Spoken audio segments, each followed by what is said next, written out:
Mah, Rani pergi dulu ya. Udah ditungguin Mas Bayu di luar, pamit Rani pada mamanya yang ada di kamar. Ya, Ran, terdengar sahutan dari mamanya, disertai deswahan.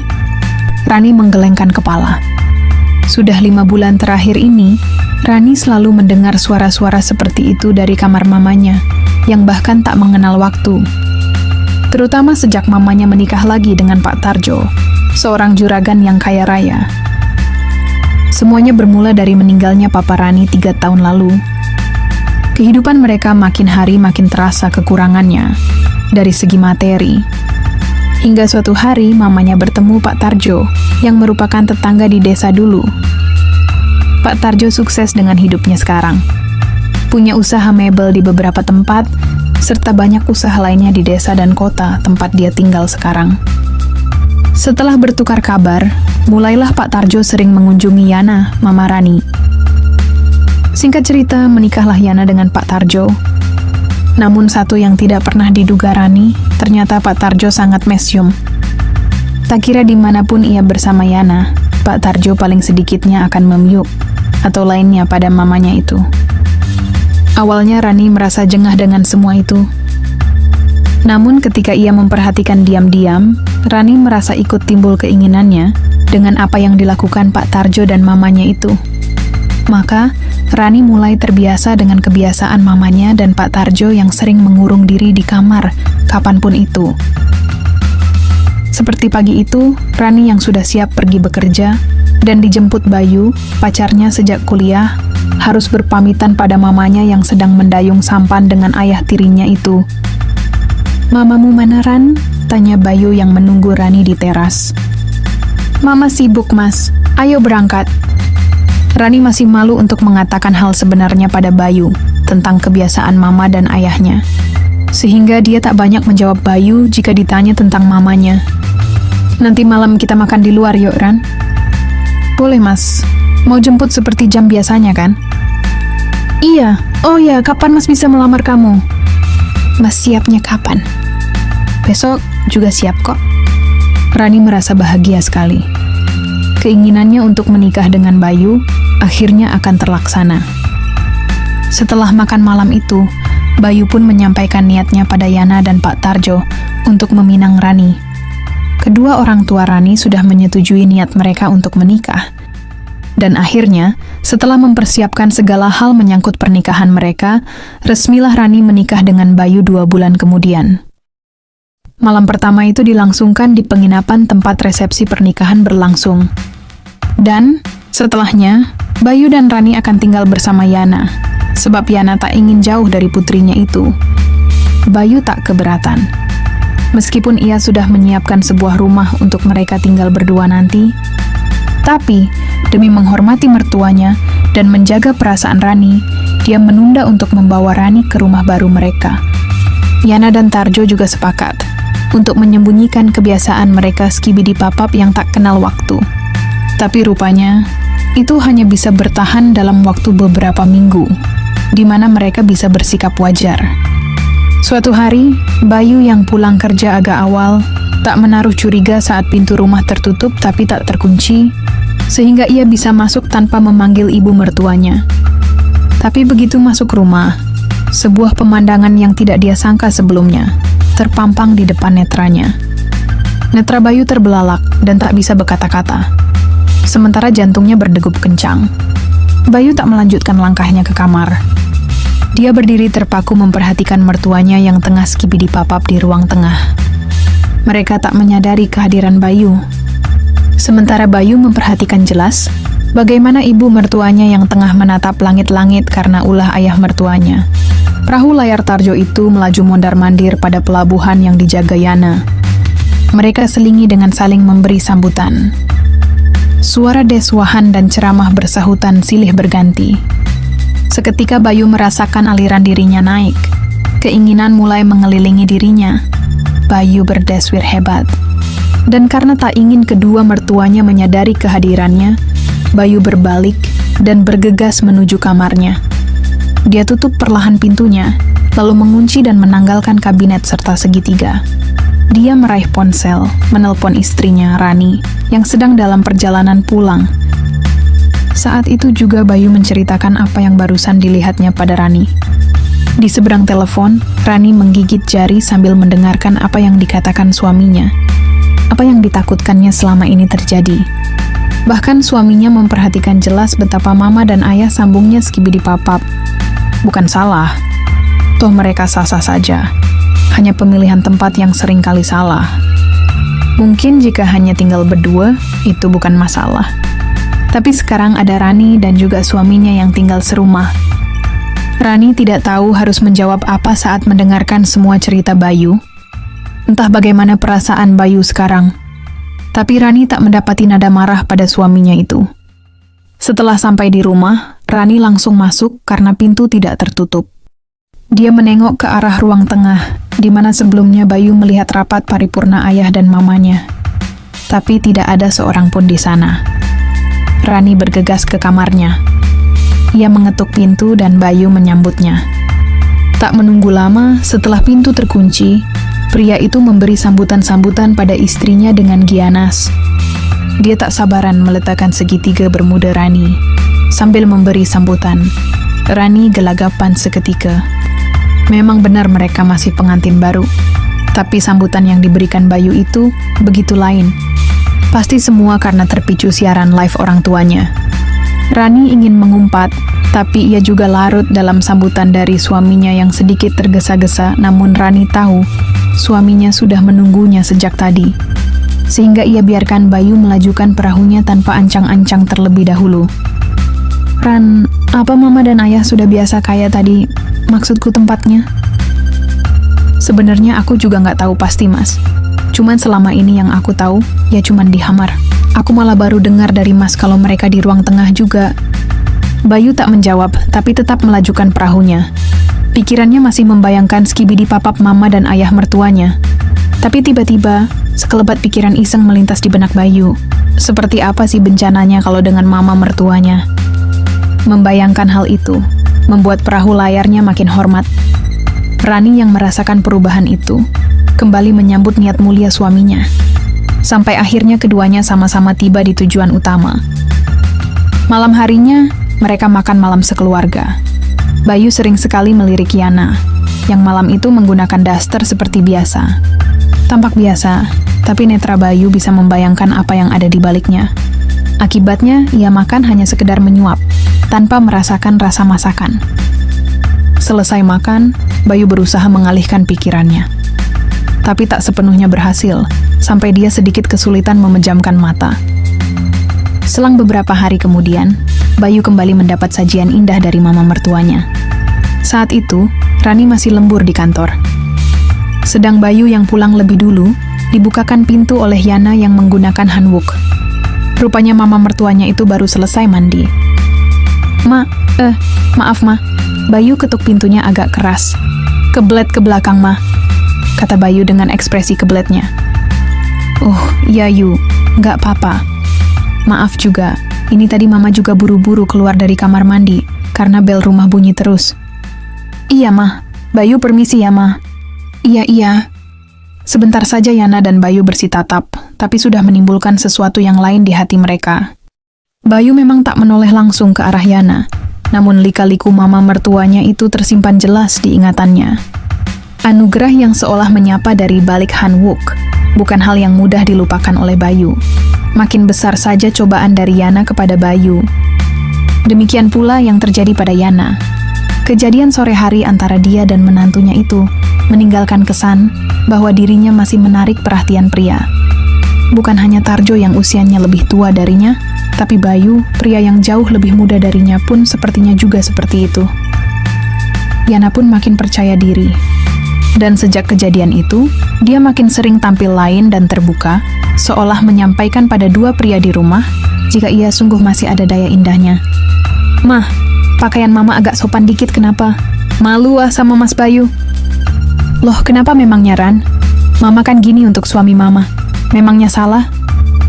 Tapi kan di rumah ini ada Mas Bayu juga, Ma. Gini ya Ran, Mama nggak ada niat sama suamimu. Kalau kamu mau, kamu kan bisa juga seperti Mama supaya Bayu kesemsem. Tapi Ma, kan ada ayah Tarjo. Halah, cuek saja. Toh ayah Tarjo kesemsemnya sama Mama. Akhirnya Rani mulai mempertimbangkan kata-kata Yana. Maka mulailah dia menggunakan baju yang sudah ia lupakan sejak kedatangan Tarjo di keluarga mereka. Dulu ia juga gemar menggunakan baju yang menampilkan lika-liku kehidupannya. Dicobanya beberapa baju itu. Sebagian ada yang tak cukup, sebab anugerah dan lainnya sekarang lebih-lebih dari sebelum menikah. Rani mengamati penampilannya di cermin. Sebuah baju berlengan pendek dengan ujung menggantung membuatnya tampil sempurna sore itu. Setidaknya saat itu ia ingin menunjukkan pada Bayu jika ia bisa tampil seperti mamanya juga. Sebab Rani pun merasa jika Bayu sedikit banyaknya mulai sering memperhatikan mamanya. Bayu yang pulang kantor terkejut dengan penampilan Rani yang tak biasa. "Tumben kamu kayak gitu," ujar Bayu sambil memeyuk Rani. "Iya, kan buat suami juga, bolehlah." "Aku seneng Ran, kamu makin cantik. Tapi jangan salahkan aku ya, kalau nanti makin sering, Iya mas, aku tahu kok resikonya, hihihi." Kebersamaan Bayu dan Rani semakin hari pun makin bertambah. Tapi rupanya, bukan hanya Bayu yang kesemsem pada Rani, tapi Tarjo rupanya juga terpana. Sudah seringkali ia menelan ludiah memperhatikan lika-liku putri sambungnya, yang tentunya lebih muda. Sampai suatu hari, Yana pergi ke salon, sedang Tarjo hari itu tidak ada kegiatan di luar, sementara Bayu sedang di luar kota sejak 2 hari lalu. Hari Minggu itu Rani tidak bekerja. Ia pun menjalani kegiatan di rumah seperti biasa jika ia sedang libur. Usai menjemur baju, Rani pun berniat sarapan. Dia memasak nasi goreng. "Masak nasi goreng ya Ran?" tanya Tarjo yang mengetahui aroma nasi goreng buatan Rani. "Iya ya, ayah lapar ya?" "Iya, sekalian buatkan kopi ya." "Iya ya." Rani tak menyadari jika Tarjo memperhatikan lika-liku putri sambungnya dari belakang. Pria itu duduk di kursi makan, sambil sesekali mengambil perahunya yang bersembunyi di balik sarung. Perahunya sudah hormat, apalagi saat Rani duduk mengambil piring. Rani yang berbalik dan meletakkan piring berisi nasi goreng di hadapan Tarjo, sedikit terkejut mendapati ayah sambungnya itu menatapnya agak lain. Senyumannya sudah menandakan jika pria itu sedang timbul keinginannya. Rani menjadi sedikit gugup, tapi ia coba bersikap biasa. Saat ia duduk di depan Tarjo, netra pria itu tak berkedip memperhatikan anugerah putri sambungnya. Rani yang saat itu menggunakan kaos sederhana, sungguh merasa tak nyaman. Ia menyuap nasinya perlahan, meski rasanya mengganjal di tenggorokannya.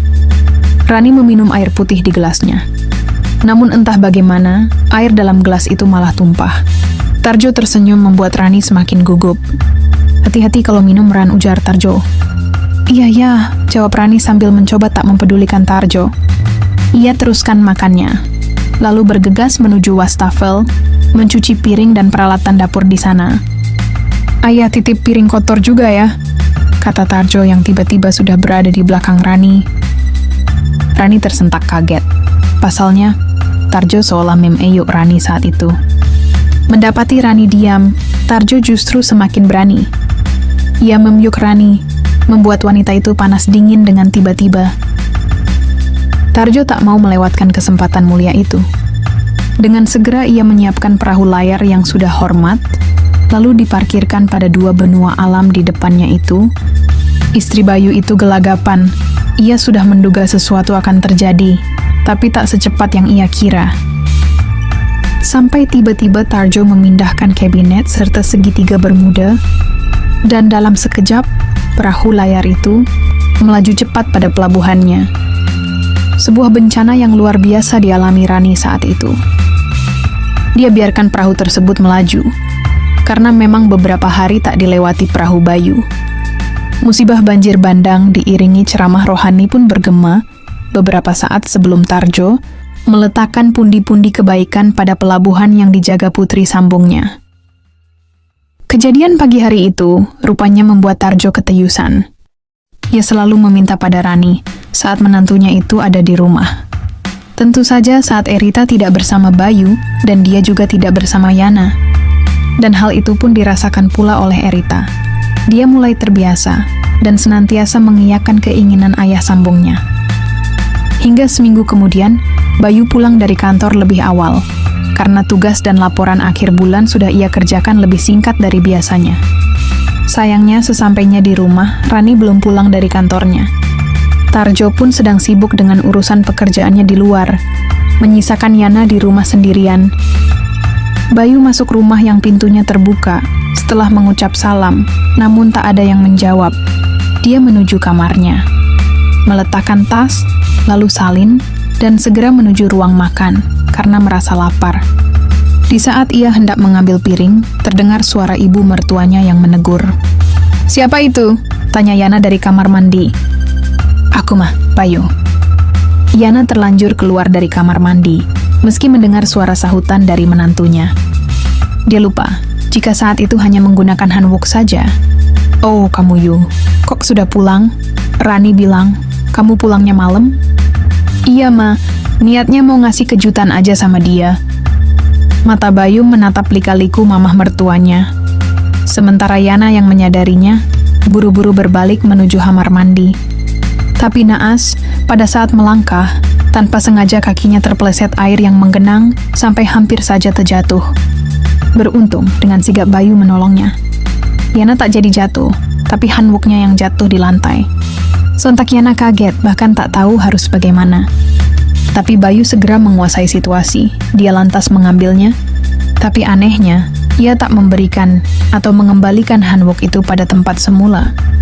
Bayu justru tetap duduk, memperhatikan rerumputan padang Sahara Arabia. Begitu gersang dan sangat berbeda dengan rumput ladang istrinya. Tanpa Yana sadari, Bayu lantas mendekatkan wajah dan memberi perhatian pada bidang tersebut. Hampir saja Yana kehilangan keseimbangan, karena yang terjadi sungguh di luar dugaan. Ia menyandarkan diri pada dinding.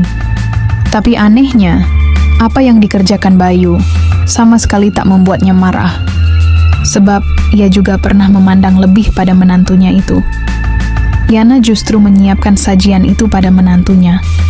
"Di sana aja, Ma," ujar Bayu sambil menunjuk salah satu ruangan di rumahnya. "Tapi Yu..." "Udah terlanjur hormat, Ma," sahut Bayu sambil memberitahu penampakan perahu layarnya. "Tapi pintunya..." ujar Yana yang memberitahu jika pintu belum dikunci. Bayu lantas tersenyum sebelum akhirnya mengunci pintu. Setelah ia kembali, rupanya Yana sudah tak ada di tempat semula. Bayu lantas melangkah ke kamar mertuanya. Dan rupanya benar, Yana sudah berada di sana dengan sajian-sajian istimewanya. Sore yang indah. Niat memberi kejutan pada Rani, malah mendapat kejutan dari mamanya Rani. Bayu sudah membuat Yana sesenangan dengan segala perhatiannya. Tak hanya Bayu, Yana pun juga demikian. Ia mengambil perahu hormat tersebut lalu memberi perhatian lainnya. Beda orang, beda juga bencananya batin Bayu. Setelah rampung, Bayu pun meletakkan perahu layar pada pelabuhan tersebut. Pelabuhan yang usianya 20 tahun lebih tua darinya itu. Tapi bencananya tak kalah dengan pelabuhan istrinya. Sambil memberi sambutan, ia lajukan perahu itu sesuai keinginannya. Banjir bandang pun melanda sebelum akhirnya keduanya pun tiba pada tujuan yang sebenarnya. "Yu, kalau setelah ini Mama ada masalah lagi, boleh nggak Mama tanya Yana sambil menatap cicak di langit-langit kamar. "Apa perlu Bayu jawab, Mah?" sahut Bayu sambil tersenyum, dan Yana pun mengerti arti jawaban menantunya itu. Hari sudah beranjak senja. Mereka berpisah sebelum Tarjo dan Rani datang. Di luar kamar Yana, Bayu mengambil kembali hanbok yang tadi sempat diambilnya, lalu meletakkan kembali pada tempatnya. Mengingat peristiwa bersama ibu mertuanya, Bayu tersenyum sendiri. Sambil berjalan menuju kamarnya, ia mendengar perutnya keroncongan. Ia bahkan melupakan rasa laparnya tadi, begitu bertemu ibu mertuanya itu.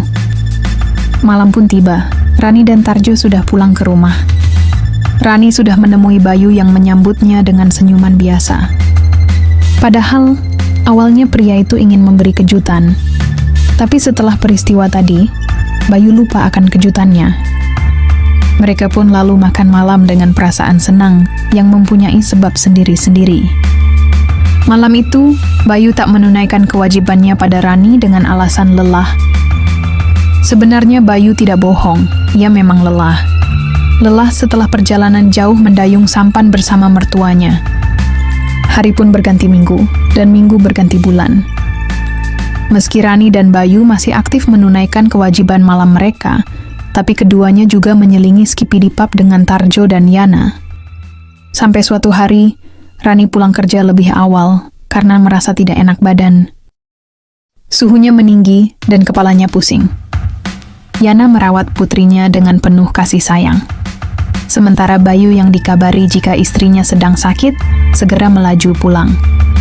Tarjo yang hari itu sedang ada kegiatan di luar pun memutuskan pulang saat Rani lebih dulu mengabari sebelum sampai di rumah. Karena sampai malam tak juga turun demamnya, akhirnya Rani dilarikan ke rumah sakit. Setelah mendapat penanganan dari dokter dan pemeriksaan menyeluruh, dokter mengatakan jika Rani tengah halim. Rani terlihat bahagia, begitupun Bayu. Tarjo pun wajahnya nampak sumringah, sebab ia merasa ikut andil dalam rapat paripurna itu. Tapi berbeda dengan Yana yang sering terlihat murung. Setelah peristiwa dengan Bayu, Yana kadang cemburu jika Bayu tengah bersama Rani. Apalagi sekarang putrinya itu halim. Yana jadi iri dengan kondisi Rani. Andai dia masih semuda putrinya, pasti dia tak akan ragu seperti Rani juga. Entah kenapa, Yana sangat berharap bisa halimah dengan Bayu, menantu laki-lakinya, sekaligus ayah dari calon cucunya itu. Berbeda dengan Yana, Bayu yang mendengar kehaliman istrinya, berencana untuk pindah rumah dan memulai kehidupan baru. Ya, aku dan Rani ingin pindah rumah. Rugi juga kan, kalau rumah yang sudah kusiapkan terlalu lama kosong, ujar Bayu ketika semua berkumpul di meja makan. Tapi Rani kan lagi halim Toyu, kata Yana penuh perhatian. Nggak apa-apa, Ma. Kan nanti rencananya pindahan rumah sekaligus selamatan di sana, jawab Bayu. Ya sudah, tapi jangan sungkan-sungkan kalau butuh bantuan apa-apa sama kita, saut Tarjo. Akhirnya, meski berat, Yana melepas kepindahan putri dan menantunya. Bukan pindahnya Rani yang memberatkannya, tapi ia risau jika jauh dari menantunya, Bayu. Hari pun berganti. Kehaliman Rani ternyata berakibat pula pada perubahan pada dirinya. Keinginan untuk skibidipapnya semakin meningkat. Untung dia sudah tidak bekerja sejak awal kehalimannya. Bayu pun juga tak pernah menolak keinginan Rani saat membutuhkannya. Sebisa mungkin ia menuruti keinginan istrinya, meski dia harus pandai-pandai membagi waktu. Tapi, setelah sebulan pindah rumah, Rani tak terlalu meminta Bayu untuk menunaikan kewajibannya. Dia hanya meminta sewajarnya saja, karena ternyata ada Tarjo yang menggantikan tugas itu saat Bayu sedang bekerja. Hari demi hari mereka lalui dengan terus-menerus bermain kucing-kucingan. Hingga tiba waktu Rani bersalin, Bayu, Yana, Tarjo menunggui di rumah sakit. Putri kecil nan cantik telah terlahir dengan selamat menjadi pelengkap kebahagiaan keluarga itu. Rani membawa putrinya sambil duduk di defense rumah sakit. Wajah itu cenderung lebih mirip dirinya. Tapi kalau dari matanya, sangat lekat dengan mata Tarjo. Sebuah ciri yang terlihat jelas berbeda dengan apa yang ada di wajahnya maupun wajah Bayu. Tarjo yang melihat wajah cucunya, bersorak dalam hati. Ternyata pundi-pundinya berhasil dengan sempurna. Sementara Yana juga memperhatikan wajah Aura, cucunya itu. Kok sekilas mirip Mas Tarjo ya? Matanya mirip sekali, batin Yana. Dia terus mengamati setiap waktu. Bagaimana sikap Tarjo dan Rani saat berdekatan. Tatapan Tarjo menyiratkan rasa bahagia yang sungguh tak terkira. Seperti sikap ayah pada putrinya. Bahkan dia seperti suami yang menjaga penuh apa-apa yang dibutuhkan Rani, meski masih dalam tahap wajar. Rasa curiga di hati Yana makin menjadi, tepatnya ketika Rani sedang ke belakang dan menitipkan Aura pada Yana, lalu Yana pun mengatakan kecurigaannya pada Bayu. "Yu, kalau kamu perhatikan Aura ini mirip siapa ya?" pancing Yana. Saat itu, Tarjo sedang keluar membeli makanan untuk mereka. "Mirip aku lah, Ma. Kan putriku." "Kamu ini, perhatikan dulu baik-baik. Mirip siapa dia? Matanya terutama." Bayu akhirnya mengamati putrinya yang dibawa Yana. "Iya sih, Ma. Bukan kayak mataku atau Rani. Seperti mata siapa dong, Ma?" Dan bersamaan dengan itu, Tarjo datang sambil membawa makanan yang baru dibelinya. Bayu kemudian melihat ke arah mata putrinya dan kembali menatap mata Tarjo. "Ma, jangan bilang yang Mama maksudkan itu." Bayu tak melanjutkan kalimatnya. "Iya, Yu. Mama sudah curiga dari pertama. Coba kamu cari tahu, Yu. Semoga Mama salah." Rasa bimbang dan ragu menghantui hati Bayu. Apa iya Rani ada apa-apa di belakangnya? Sampai ketika Yana meletakkan aura dan keluar meninggalkannya, Bayu masih seperti orang linglung. Pikirannya mulai menghitung yang mana lebih lama terjalin, antara dirinya dengan Yana atau dugaan istrinya dengan Tarjo. Sepertinya jauh lebih lama antara istrinya dengan Tarjo, begitu kesimpulan Bayu. Sedang pikirannya berkecamuk, Bayu melihat istrinya masuk kamar aura. "Mama di mana, Mas?" "Di ruang makan kayaknya." Semua bermalam di sini kan?" "Iya." "Ran, jawab yang jujur. Anak siapa Aura ini sebenarnya?" tanya Bayu dengan menahan marah. Rani terkejut dengan pertanyaan suaminya. Ia sedikit gemetar mendengarnya. Dia khawatir jika Bayu tahu siapa ayah dari Aura yang sebenarnya. "Apa maksud Mas tanya begitu?" "Tentu saja Aura adalah anak kita," jawab Rani dengan wajah tegang. Bayu mengulas senyum di wajahnya, lalu ia mendekati Rani. "Jangan gugup gitu dong. Mas juga tahu kalau Aura itu anak kita. Masa iya, kamu ada apa-apa di belakang Mas sampai Halim? Kan nggak mungkin," tanya Bayu tersenyum. "Iya Mas," jawab Rani dengan sedikit takut. "Ya udah yuk, kita makan dulu. Mama dan Ayah sudah menunggu di meja makan."